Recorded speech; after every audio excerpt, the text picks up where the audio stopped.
Arya Davari is in the Premier Athletes with Tony Nese right now in AEW, so that should really tell you all you need to know about him. Cedric Alexander, though, could have been a star. He was in the Hurt Business.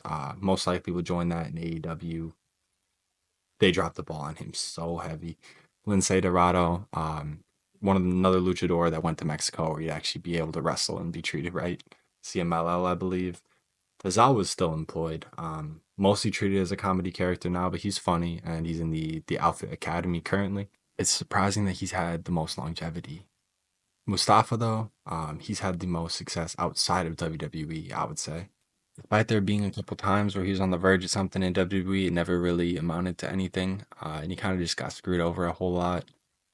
TNA X Division champion, he's the Qatar Pro Wrestling champion currently. And yeah, this is really one of the only people that have made a significant name for themselves after the 205 Live, which is kind of crazy. Grand Metalik was another luchador that Vince McMahon was never going to do anything with. He was in the Lucha House Party because, of course, he was.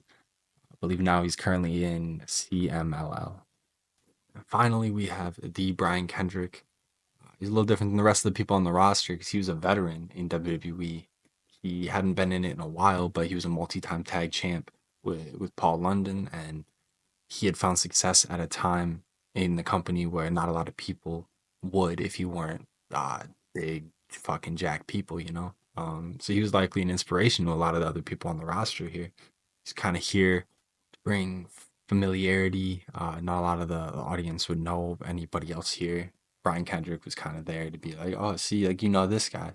Um, he had wrestled some after this stint in WWE, but I believe he's more of a coach and in more of a training role in general now. Overall, it's a crazy thing that WWE did. Like it almost feels like the Twilight Zone. It seems like something that did not actually happen. Because they've almost forgotten about it since and don't really reference it ever.